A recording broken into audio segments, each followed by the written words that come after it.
Words with Bones podcast, episode 1. My name is Matt. I'm looking at the wrong camera.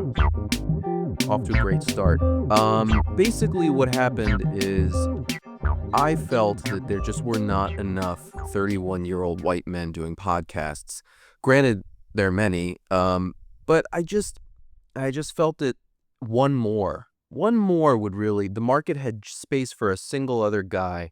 And so I waited around for somebody to fill that void, and it didn't happen. And so at a certain point, it became clear I was going to have to take up the reins. And so here we are.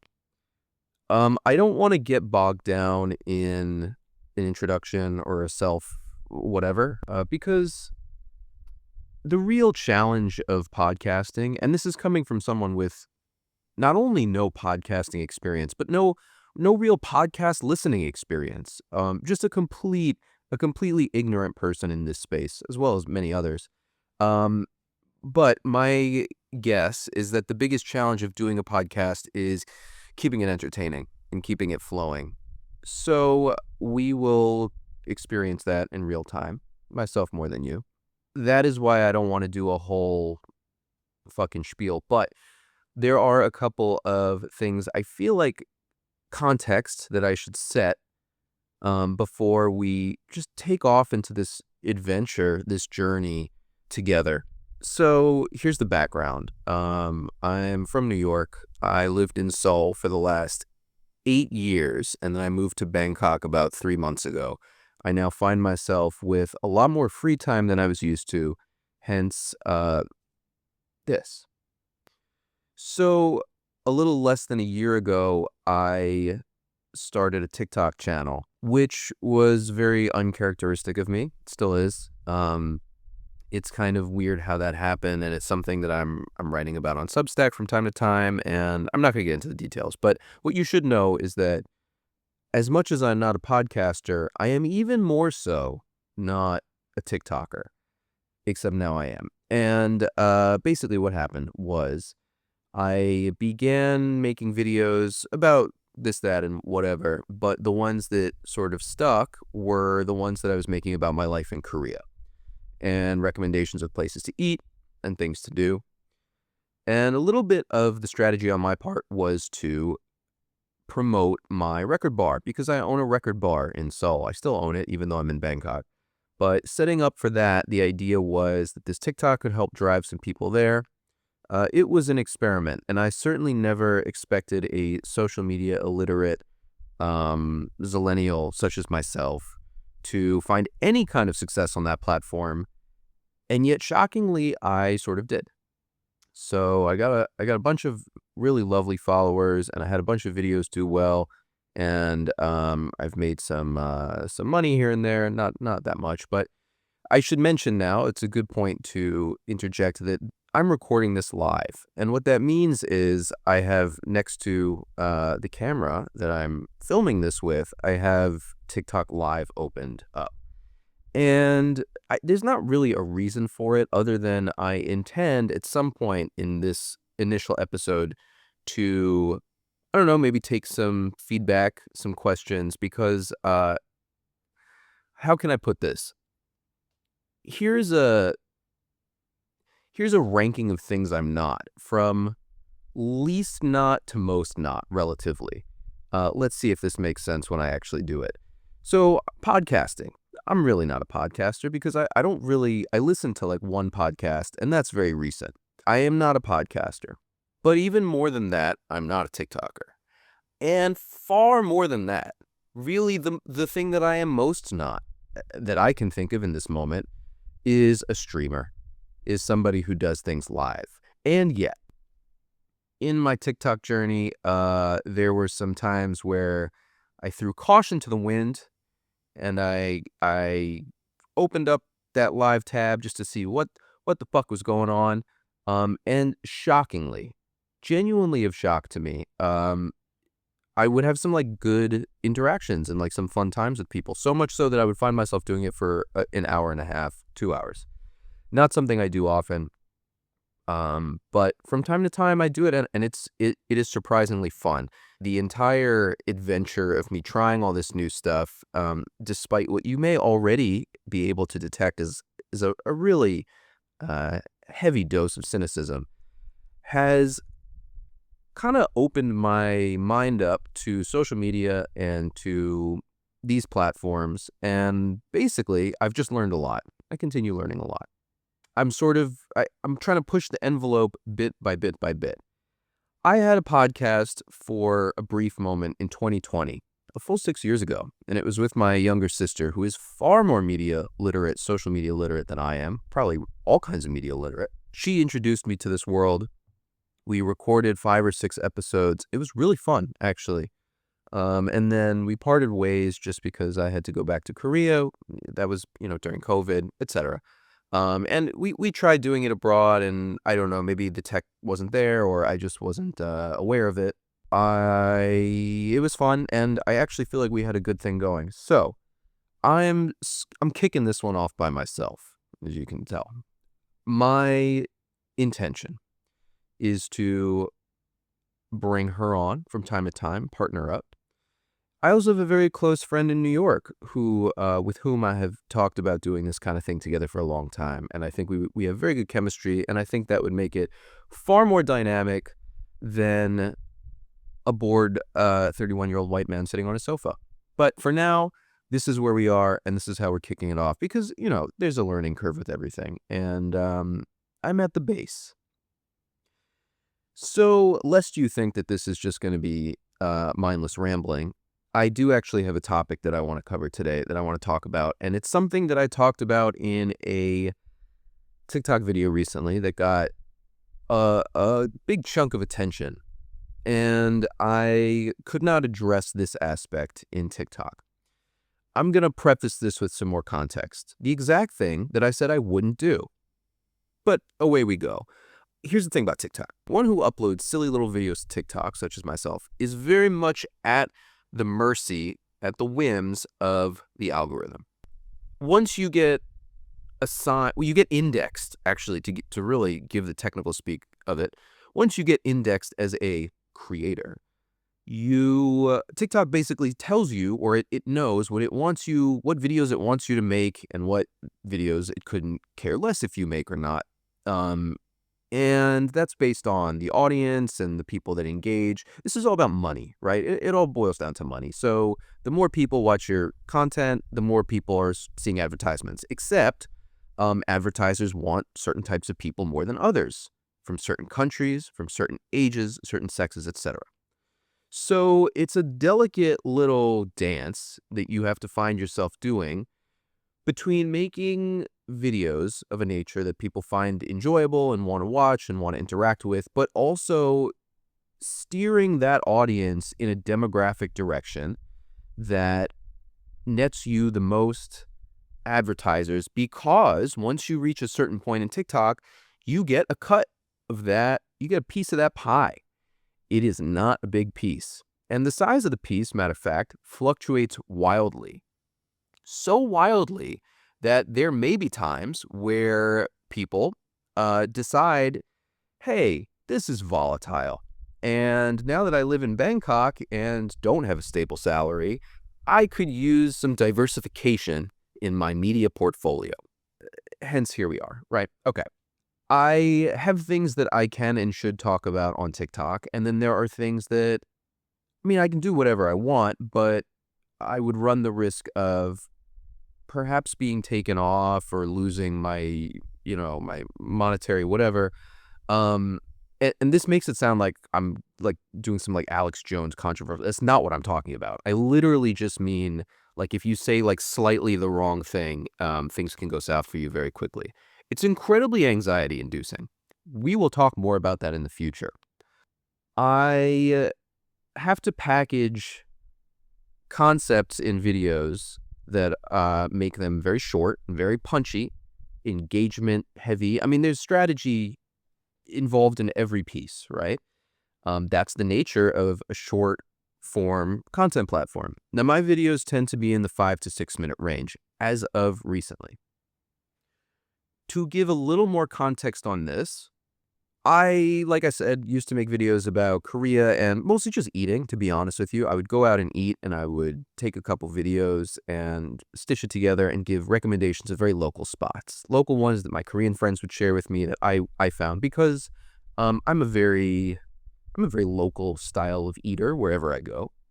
And I also, because I was in Korea for a long time, I think I became very culturally fluent, also fluent in Korean. And that opened up to me a lot of the kinds of places or the opportunities that most foreigners and travelers do not have. So I wanted to share those. I ended up sharing them, and that worked. And then I came to Bangkok. And what was interesting was I actually had a backlog of Korean videos, footage. So I could have, once I got here, I could have been making those Korean videos for probably weeks, to be honest with you. And yet, as soon as I got here, because of the geolocation and IPs and God knows what other technology it is, those did not perform. And so I went through a couple weeks of trying all kinds of stuff, some things I had done before, some not, to see what would perform and what would get me back on top and making a little bit of money and getting the followers and all of that, really just problematic stuff. Most things did not work, and I was really bummed out because I was like, wow, damn, I was on a good roll here. I sort of hoped that this would, like I said, provide me some financial stability, minor though it might be, and it wasn't working. And then I sort of, through trial and error, I did find something that was working well, which was when I talked initially about doing business in Korea. As I mentioned, I own a business in Korea. When I talked about that, it did pretty well. People liked it. And also, from there, because it, talking about business there or anywhere else involves discussions of culture, I talked a lot about Korean culture and society, and those were the things, wow, people got really hot on that. So it became clear to me I would be wise to discuss pieces of Korean culture and society, things that the people on, especially TikTok, but these short form platforms really don't talk about. And there's a lot. There are things that I think I was lucky as a foreigner. Lucky's, I'm not sure the right word, but I had the unique opportunity to experience that many don't. So I'm grateful for that. And there are also things that people just, I don't know, maybe they don't think to make videos about, or they do, but really, like, the number of Korean society, culture, topic video creators that I've seen, I honestly could probably count on one hand. It's not a lot. Space in the market, once again. I started making those videos, and it became very clear that TikTok was happy with that. Got all kinds of engagement. I sort of learned to do it in a way that was diplomatic and I think fair and respectful, but then also could appeal to people who found these things outrageous, things that they didn't expect, that they didn't know about the culture, and they could have discussions or arguments about in the comments, which this platform absolutely loves. So that worked out pretty well for me. So all of that context leads to the fact that I made a video a couple of days ago, and it has become one of the best performing videos that I've made so far. It has like 2 million views right now, which, to be clear, for a lot of TikTok people, that's nothing. That's garbage. But for me, it was a lot.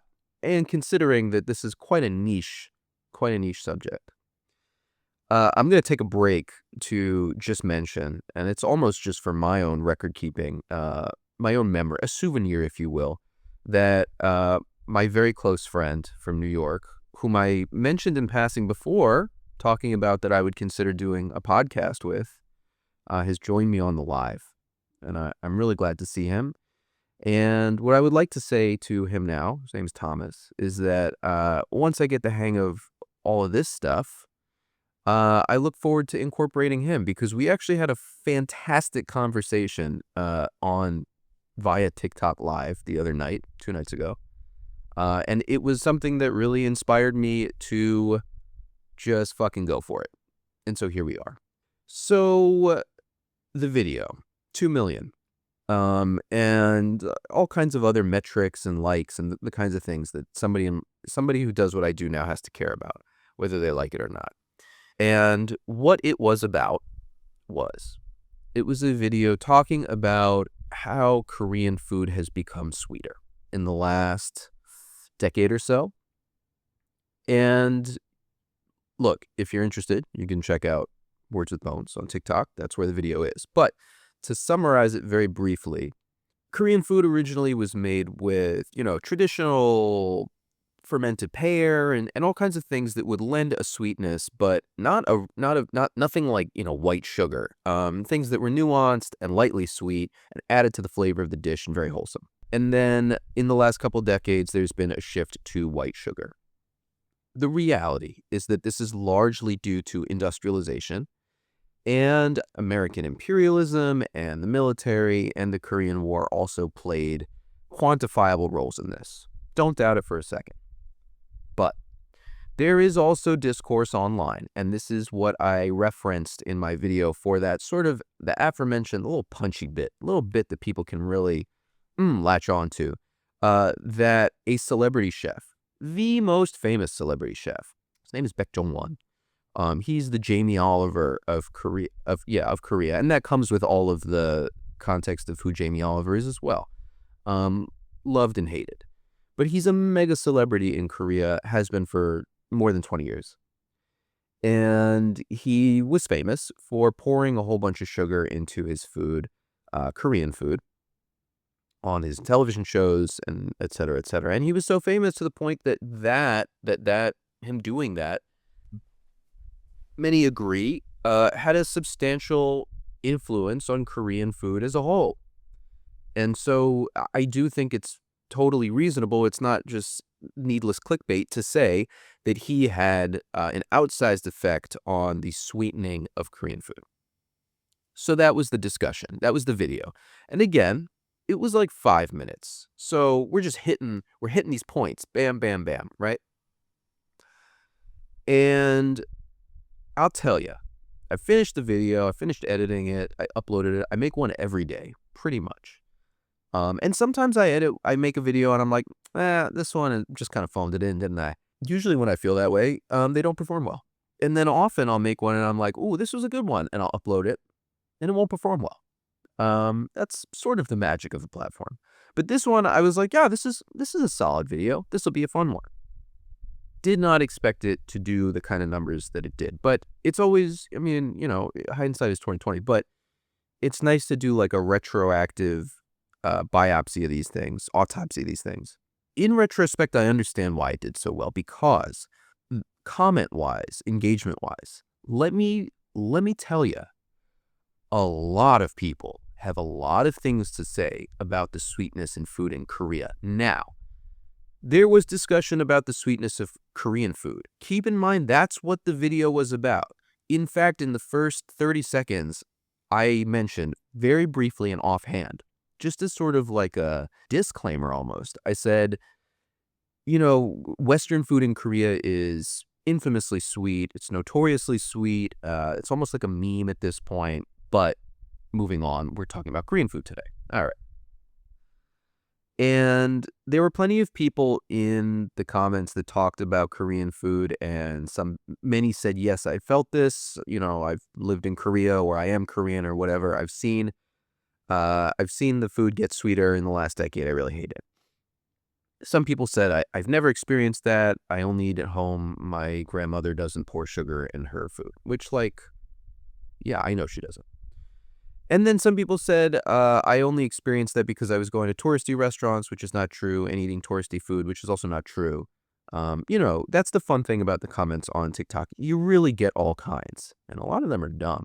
But I would have to say a substantial majority of the comments were people saying, oh my God, the Western food in Korea is so sweet. Oh, the bread is so sweet. This and spaghetti is so sweet. Now, again, it's not what the video is about. I've never made a video talking about how sweet Western food is in Korea because, first of all, as a Westerner who lived in Korea for 8 years, I got very used to it. I mean, it just becomes like It's just a fact of life. You get over it. Well, I think one should get over it quite quickly. I don't know. I'm thinking of making a follow-up talking about this because I actually have sort of I think a unique opinion on the sweetness of Western food in Korea. And it ties into a larger philosophy that I have about moving abroad and living abroad. And it happens to be that like on the rare occasion I get to bore somebody with this, or if I write something about it, whatever, just the various forms of shouting into the void that I do. I often use, matter of fact, sweet Western food. One food in particular, which I'm going to mention to you shortly, as an example, as a visualization of this concept. The food is garlic bread. Now, if you've never been to Korea, and you haven't spent a lot of time talking to foreigners who have been to or lived in Korea, you might not know this. Garlic bread in Korea is and has always been sweet. I know that's a lot to imagine if you grew up eating Western garlic bread. What we're talking about is a baguette or a piece of French bread that is topped with diced garlic and parsley and butter, and then also sugar, and sometimes sweetened condensed milk. So it is sort of the poster child of foods that are not supposed to, quote unquote, supposed to be sweet, that are sweet in Korea, because it is shocking. And I really cannot stress to you, if you don't have this experience, how much of a shock it is to see something that looks it's garlic bread. It's visually garlic bread. And I, and probably every other foreigner, have been through the same thing, which is, it's like if you're like a mouse and there's an electrified piece of cheese, but you're the dumb mouse and you try and get the cheese and you get zapped. And then you're like, well, but maybe this time. And you grab it again and you're, oh, okay. But then, you do something else and you walk back. Oh, yeah, that piece of cheese, really tempting. And third time's the charm. And you just keep getting zapped. What I mean by this, because I know we can all relate to being mice in cheese traps. What I mean by this is you will very often see garlic breads that they look so much like the platonic ideal of garlic bread that you are certain, beyond a reasonable doubt, this will be the one. It's not going to be sweet. How could it be sweet? They could put fucking Parmesan cheese, grated Parmesan cheese on top of it. And you see that and you're like, Nana's in the back. Pot of red sauce, Sunday gravy. This place is doing it right. This is legit. I'm going for it. And you take a bite, and the texture on the top is like creme brulee because it is melted sugar. And you say, fuck, I've done it again. I've landed myself with another basket of sweet garlic bread. Here's the thing. We've established now that sweet garlic bread is the poster child of food. It is by no means the end-all be-all. Many, many foods that we in the West do not think should be sweet are sweet in Korea. But garlic bread is the most jarring. I bring it up for this reason. Garlic bread is an incredible example of how, when you move abroad, when you live abroad, and at a larger scale, really do anything or find yourself in an unfamiliar situation in life, you are best off practicing radical acceptance.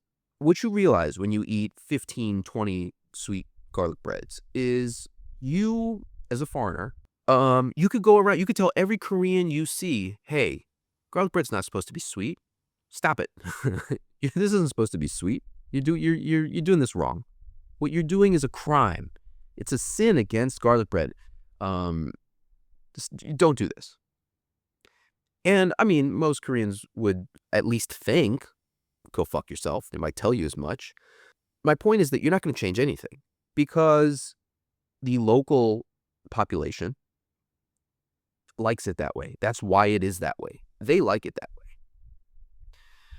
And if you have grown up in a culture that doesn't eat it that way, it is something that you probably will never understand. It will not make sense to you. It's just like, this is wrong. I mean, in the comments of this video that I mentioned, for example, people talking about wrong, people talking about, oh, it's not supposed to be this way. It's an objectively wrong thing to make this food sweet.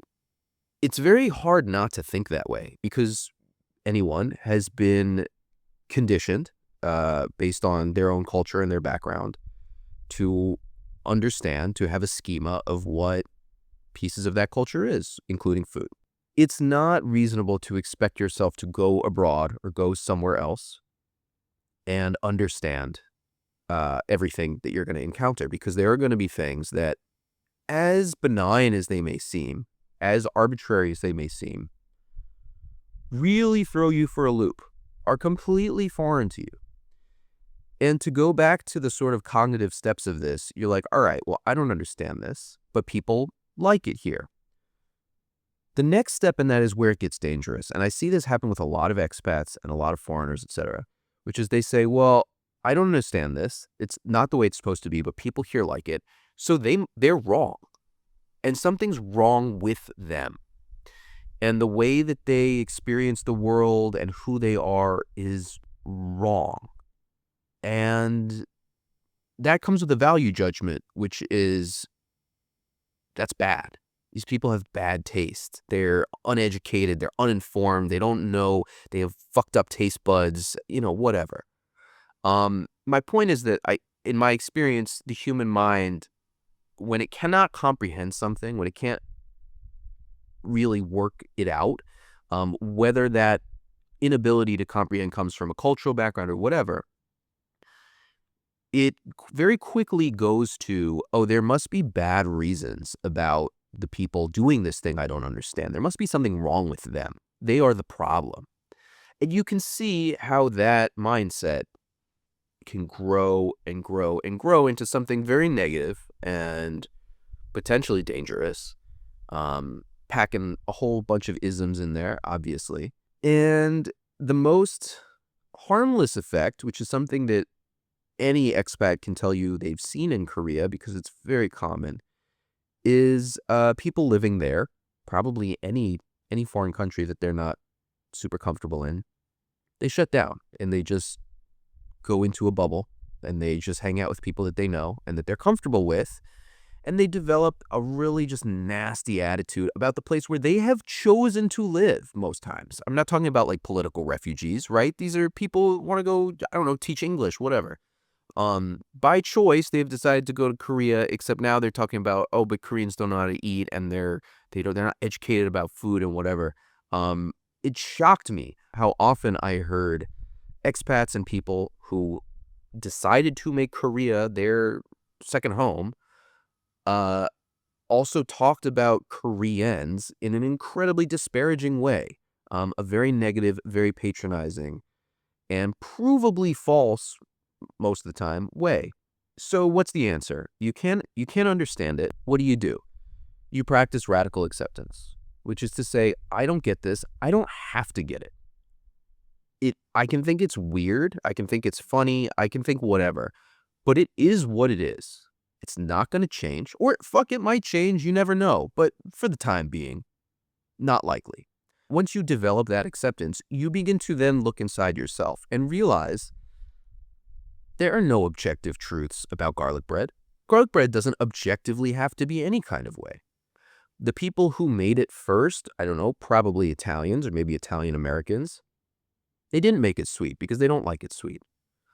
But food travels and evolves and grows. Bread and flour and those things traveled from different places, as did garlic, as did olive oil, and they came together at one point in time within one culture and one location, one geographic place, to become garlic bread. And at that moment, it was made by people who did not want it to be sweet and did not think putting sugar on it was the right thing to do. And it existed that way for generations. And then in the increasingly globalized, in the completely global world that we now live in, garlic bread traveled to Korea. Could not be a place farther, right? But via the internet or whatever, people who had lived abroad and wanted to open Italian restaurants, that food traveled to Korea, made it to Korea, and mutated that's not the word I want to use, evolved, changed to become sweet because that's how people in Korea like to balance the taste of garlic and bread. There's a number of reasons. They tend to see bread as a snack, and snacks always have to be sweet. Koreans have their own rules about food the same way people in Italy do. X needs to be Y. It just has to be. Those are the rules. And whoever you are, wherever you go, understanding just how arbitrary those rules are, how completely made up they are, is very freeing.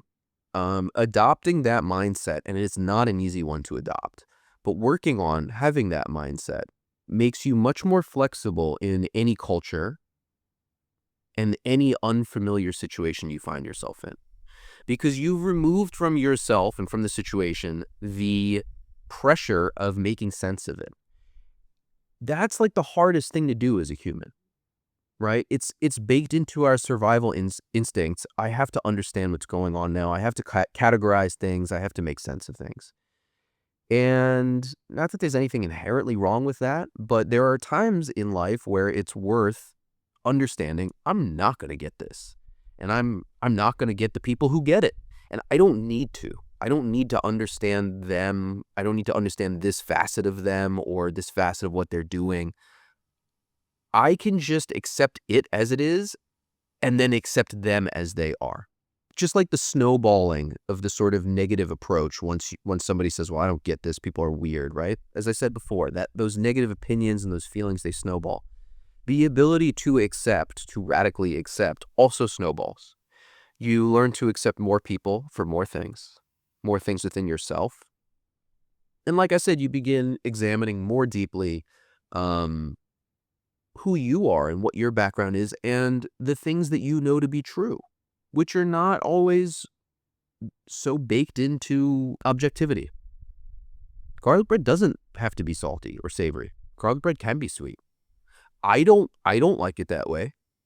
I would very much prefer not to eat it that way. But if there are people who do like it that way, and it doesn't harm anyone, who cares? Go to the store, buy some bread. You can get a lot of good French bread in Korea these days. Get some nice butter. Get some garlic and some parsley and some salt, some olive oil. Make your own goddamn garlic bread. It's not hard. And I think having the option to have things the way you want it is ideal, is the best. And it's actually one of many reasons that I moved to Bangkok. And it's something that I will discuss more in the future. But more than the content of those comments, the fact that so many people were so upset about this or had such strong opinions about it that there was that volume of that volume of comments on that video. Like the fact that video blew up the way it did because of engagement said a lot to me. Wow, a lot of people really have strong feelings about it, and I did as well. And they haven't taken the step of just saying, fuck it. There's so many things going on right now. If you have the ability to go somewhere else in the world, let's say you're somebody, for example, who there were many such people in the comments. There was one woman who said, I could never go there because I hate sweet food. I couldn't, if I ate a thing of spaghetti marinara and it was sweet, I would lose my fucking mind. I could never go to this country. Listen, you go to Korea, if you have spaghetti marinara, there's a chance it's going to be sweeter than what you're expecting. I mean, I think obviously there's a lot of hyperbole here, but even to just think like, wow, Korea must not be a place I can and should visit because all the food's going to be sweet and I can't have spaghetti marinara.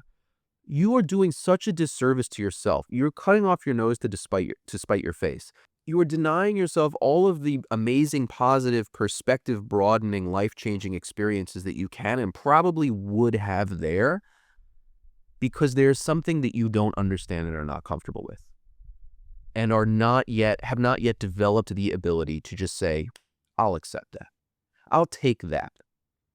If you don't do that, you certainly can't live somewhere abroad happily for an extended period of time. I would say even for traveling, even for experiencing the world, And as I kept reiterating, but I really want to drive this home, this is not specific to travel, and it's not specific to living abroad. It's not specific to experiencing other places in the world.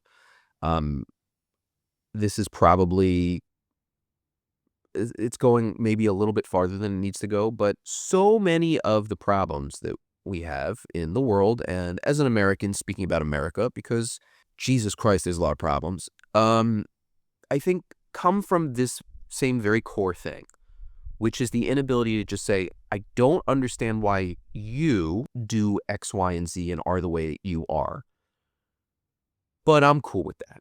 You're not hurting anyone else. You can do that, and then we can still form whatever kind of relationship or understanding on other points as humans. And the benefit, the positive things that I could experience thanks to, knowing you or whatever, conversing with you, I'm denying myself all of those or denying us all of those simply because there are things about you I don't understand. And that inability to understand those things has turned into something negative. Now I think poorly of you. I think you're wrong. I think you're weird. You're an outsider. All these things. So that's what I wanted to say about it. It's just been on my mind for the last couple of days. I get all kinds of interesting, they're always interesting, these comments. A lot of them are stupid. A lot of them are very good, though. And they're really interesting, and I like talking to people in the comments. But this one just really kind of threw me for a loop with the sheer volume of people who, again, brought something to the table that was not originally there. Because my video was about Korean food. So that was the topic. Surprisingly easy to just ramble. Don't know how easy it is for you to listen to, but in my case, when I listen to the one podcast I listen to it while I do my dishes, primarily, or clean my house. So my goal as a novice podcaster, episode 1, is to provide for you the best background music for you to wash dishes and clean your house. And I hope I'm doing that. Anyway, I'm opening it up to opening up the phones, opening up the lines. Somebody named Jackson asked me, what's your take on Mark Wien's Pad Krapao restaurant? I saw this is from a while ago, but I really wanted to talk about it when it came up because this is shifting the focus now to Thailand, where I now live. I don't watch YouTube. There it is. And I don't spend a lot of time on social media. If it wasn't already clear, I'm incredibly inept in this space. I am the last person who should be doing any of this. Mark Wiens, what Mark? I actually don't know how to pronounce his name, but I know who he is. He is sort of the OG, a very famous and longstanding Thai food foreigner influencer. He's been making the videos for a while. I read up on him because I'd seen so many of the videos. Like, who is this guy? He's very intense looking. He smiles a lot. He has a Thai wife and a kid, and the wife follows him around and films him. And he's, like I said, he's been doing this for since blogging existed. So a lot of respect for that. And I do not personally enjoy his videos. I find him very intense. I do not like the way that he speaks. I don't like the way that he narrates. There's nothing wrong with any of it. It's just not a style that I like. And frankly, I can't think of a style that I do like. So that's a personal problem on my part. But I don't watch him. He opened a restaurant called Fedmark. But in Thai, Mark would be pronounced Mop. And it's a play on words because pet means spicy and Mak means very. So it's Fed Mark, which is like Mark spicy, but if you pronounce it with a Thai accent, it would be very spicy. I don't know when he opened it. Not that long, a couple years ago, I think. My understanding is that he opened it in collaboration with a couple of other Thai influencers, and I don't know what else. It's not just him. He's not a chef. So actually, I think originally he was a Christian missionary. He's very Christian, by the way. Do with that information what you will. So he opened this restaurant, and I pass by it all the time. It's in Ekamai. I've never been there. I don't know how much the food costs. I assume it's a little expensive. I don't have strong feelings about it one way or another, but I don't think it's fair or right that that place gets so much attention when it's selling a very ubiquitous street food. So it specializes in pad kapao, which is like a diced. I don't. It can be anything really. Usually it's chicken or pork, sometimes shrimp.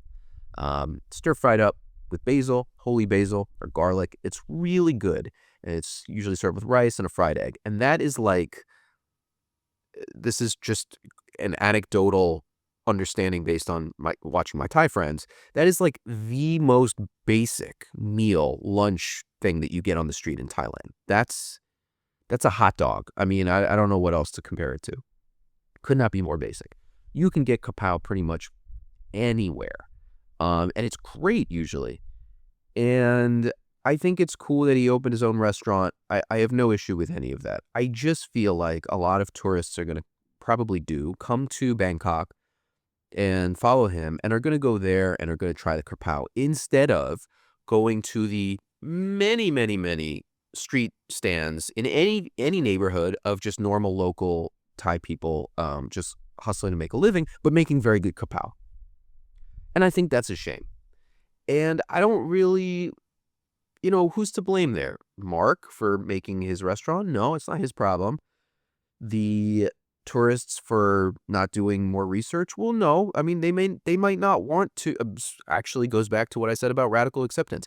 That's not how I would travel or live in a place like Thailand. I like to go to local small shops and just eat whatever they give me. But there are a lot of people who are not like me, who are, I don't know, concerned about hygiene, which that's not reasonable in Thailand. Thailand is very clean. But okay, aside from that. Maybe intimidated by street food. I don't know. But that's not their style of traveling or living. I don't understand it. And while those might not be people that I would get along with, like as really close friends, it doesn't do me or them any good. Certainly not them. It doesn't do me any good to just be like, fuck those people. They don't know what they're doing. Like, what's the point of that? There's nothing to gain. Those are my thoughts on Pedmak. I don't intend to go there. I think if a friend was like, hey, let's meet here, I would be like, why? I would rather go to the amazing like pork belly place across the street or anywhere else. But I don't know, if somebody was like, hey, I got some takeout, it's from Fed Mog, I wouldn't like throw it in the trash. I would try it. I have no strong ideological opposition to it. It's just not my style. That was a great question, and I appreciate it. Somebody has brought up a good comment about the video, and this is actually a point about TikTok strategy, which is something that I'm kind of interested in talking about more on this podcast, in these videos, in the future, because as I've gotten used to doing TikTok, learning the strategy of it and strategizing, kind of gamifying it, has become like a sick, perverted hobby of mine. It's kind of fun. I have a spreadsheet. I'm just going to leave it at that. We'll get more into that in the future. Anyway, this person asked, or they said, apparently someone said that more developed countries prefer they said sweater food, but they mean sweeter food. And they did say that. Someone did say that. And I quoted them in the video. The person's name was Hwang Dongik. Oh, shit. Well, I don't remember. It was someone I never heard of before I did the research to make the video. He's a food critic. He has some absolutely absurd takes. And his quote was, it was in Korean, but it was along the lines of developed countries or underdeveloped countries have sweeter food, is what he said. So it's actually the opposite of what this person understood. He said he was an opponent of baekjeongwons. He was an opponent of the sweetening of Korean food. And his opposition to this stemmed from his position that undeveloped countries prefer sweeter food. So surely Korea is not an underdeveloped country. We're developed, so how dare we stoop so low as to enjoy sweet food? Problematic, to say the least, I think. He said a lot of stupid fucking shit. And come to find out, thanks to my commenters, he's also like a Japan sympathizer, and he says a lot of controversial things that really seem weird. But I started the video with that quote, and I just said it to the camera. I said, like, lesser developed nations prefer sweeter food. Because that's an inflammatory thing to say. What a ridiculous fucking thing to say. But you gotta hook them. You gotta hook the TikTok viewers. So that was the hook. I said that, and then immediately I said, that's a quote from this guy, so that everyone wasn't like, who is this imperialist white piece of shit? Many still did say that in one form or another, and, it's their right to do so. But that was not a quote of mine, nor a belief of mine. That was this guy, Huang, oh God, whatever. Anyway, yeah, so I said that, and then I quoted it in Korean, and I said it in Korean, which is not something I ever did in videos before, and that got a lot of reactions too. The reason that I did that, a little more strategy for you, I make money from these videos, and as I've said before, the way that happens varies. The platform implements all kinds of random fucking changes at the drop of a hat. There are entire subreddits, forums dedicated to this because people like me have to deal with it. It's very annoying to deal with.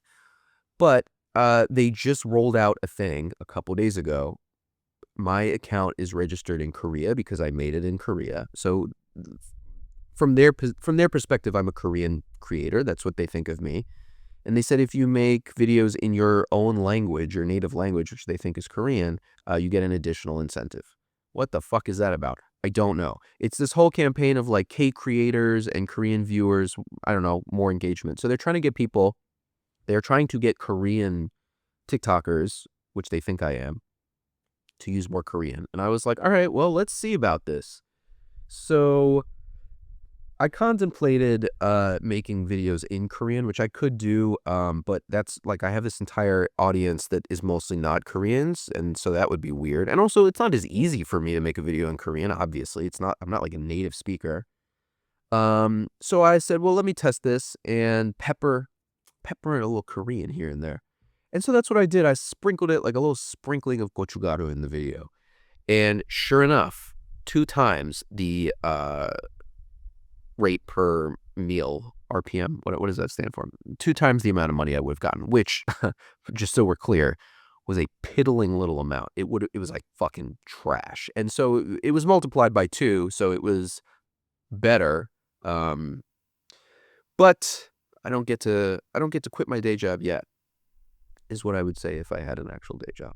So at the beginning of this, I mentioned my sister, with whom I began podcasting, and she wasn't in this live to see me say that, which is respectable. I'm sure she has actual adult things to do, but she's now joined, or she did a while ago, and she said, don't forget your podcasting roots. I'd like to assure her, if she's still watching, I certainly haven't, and as I mentioned, I look forward to revamping with a renewed technical knowledge base, new awareness, the podcast that was Juxtaposers. That was the name of our podcast 6 whole years ago. Feels like yesterday. And it had legs, ladies and gentlemen. Also, go Birds. She wanted me to say that. She lives in Philadelphia, and in my heart, so do I. So, fly, Eagles, fly, if you will. All right. Lost in Soul says, just wanted to pop in and say thanks for all of the amazing content. Thank you very much. It was my pleasure. I'm really glad that you enjoyed it. I have no idea what I'm doing with any of this, so it really it makes me feel good to hear that. Miss Clark, Travel and Beauty, responding to something I said a bit ago about kapow, said, lol, thought you said holy basil. And you were right, Miss Clark, I did say holy basil, because that is the type of basil used in kapow. There are actually 2 types of, which, man, I'm so behind in these comments. There are 2 types of basil at play being used in Thailand. There's Thai basil, and then there's holy basil, or purple basil. I learned this very recently. And I think Thai basil is the one that's a little spicier, and holy basil is a little sweeter. Maybe it's the other way around. Both delicious. I'm a huge fan of Thai food. It's a large reason. It's a large reason I relocated. And as you can probably already detect, whether I intended or not, there's going to be a lot of discussion of food in whatever the fuck this is, because that's just something I think about a lot, and I like eating a lot. Alita Knox asks, does Words with Bones reply to DMs in free time? Wanted to ask something about culture tutor studies. Yeah, I do sometimes. I always, whenever I get a new DM request, I do check it. Most of the ones that I get are stupid, or spam, or just weird. But if there's somebody, or like asking too much. So if people are like asking for like an itinerary, say, hey, can you help me with this and that? No. With all due respect, no, I'm not going to help you with that unless you pay me. But um, there are people that just have like an occasional light question or something. Yeah, I'm happy to spread the knowledge. I'm not trying to gatekeep anything. But look, I'm a freelancer in another piece of my life, and it's very important to set your value and to hold to that. So it's very important. On we go. FN says, this is not a YouTube video. I'm sorry not being offending, but get to the point. What FN doesn't know is this is a YouTube video, and they and their opinions are secondary to the main goal of me recording this. So how the turntables turn. I think that was the community segment that I'll take from live. And actually, what I think I'll do is when I wrap up the recording of this, I will go back to it and do a full-on just live for a while, because it's a different thing. It's a different animal going back and forth with the good people of TikTok. So, this was a very interesting experiment for me. Something I really enjoy. I enjoyed trying. We're at the 1 hour mark now. I feel that that's pretty much that's a strong foot to start on for a podcast, for a YouTube video. Let me say something about YouTube, by the way. I should have, in the massive context setting that I promised I would not do and then immediately proceeded to do in the beginning of all of this, I could have included this. So when I moved to Thailand, I resolved to try my hand at YouTube. Now, I've had a YouTube account for a long time, and I've used it for various little things, but it's never been like anything consistent. The most consistent thing I did was recording DJ sets. I was a DJ in Seoul for 8 years. And so I put up a couple of DJ sets, and that was really fun, but it took a lot of effort. It took a lot of work, and I just got burnt out. So I only have 3 up. They're still up. You can check it out. Words with Bones, the same there as everywhere else. So I resolved that upon moving to Thailand, this would be like this new life change and whatever would be a great excuse for me to experiment with the transition from, or the addition of, long form content to short form content. But let me tell you, if I haven't made it clear enough by now, I am not a YouTube watcher. I really, I, like everyone else, have been poisoned by, the dopamine rush of Reels, and even now TikTok, because I have it, because I make the videos. So I watch these things. I'm not proud to admit it, but it's the sad truth. YouTube, though, I just do not sit down. Like, my girlfriend watches YouTube videos all the time. My friends, everybody's watching YouTube. I cannot get with it, folks. Except for occasional, I don't know, a news thing or clips or something, or of course something instructional. But I don't just have creators, YouTubers that I just let roll while I'm doing my dishes. So crafting something on YouTube and making YouTube work, ironically, is even more foreign to me than all of this TikTok, Instagram, whatever stuff is and was. I just, person to person right now, I enjoy making the TikTok videos, talking about Korea, whatever. It's nice. I get to sit on my couch in my air-conditioned house, and I get to, I make a little script. I do a little research. I write them up. It's very fun. It takes me about an hour and a half a day. But I'm really enjoying going out into Bangkok and going to events and stuff that my friends throw, and DJ stuff, and even more than that, eating, man. I'm really loving the street food, and if that was not already blatantly clear, I eat so much in this city, and there's so much cool stuff that I would just love to show and record.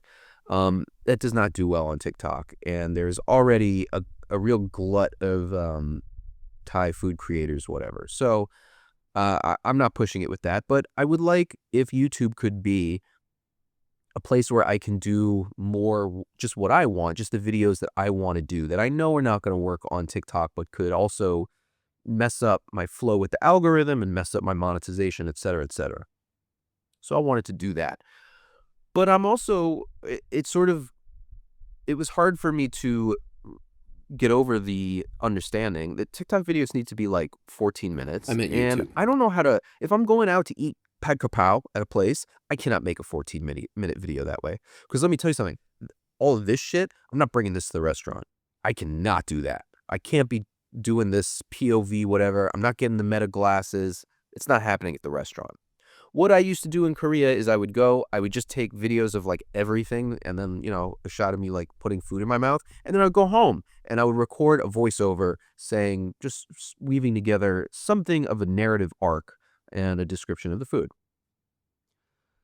But that you can't make 14 minutes out of that. It's not happening. You could make 14 minutes out of 5 of those videos strung together, but I don't really want to do that. That doesn't sound fun anyway. So I've been struggling with YouTube, basically trying to use it as an outlet for the things that I would rather do that I don't feel I can do on TikTok, but that I also are in line with what I have a sense are the rules of TikTok and its algorithm. Anyway, with this podcasting nonsense, this little experiment that we're in together, I am looking to try and sort of get more of a stable footing with YouTube. And that's why I've incorporated the video element. It's all very new and not intuitive to me. So I appreciate you sticking with me through all of this. And I want to reiterate one more time. I very much look forward to in the future having a co-host, at least guests, partner, whatever. My sister, my friend, Thomas. I'll interview people. Why the hell not? That sounds really fun. I would love to do that. So I don't see in the long term it just being this guy talking at you for an hour plus. But in the meantime, that's what it's going to be. And I'm going to do my best to make that as entertaining and conducive to you cleaning your house or folding your laundry or doing dishes as possible. So I really appreciate you taking the time to spend this hour and 10 minutes with me. I'm on TikTok, as I've made incredibly clear throughout all of this. It's Words with Bones. And more than that, not more than that, that's meaningful to me too. I have a Discord that I made fairly recently to talk with people that like it.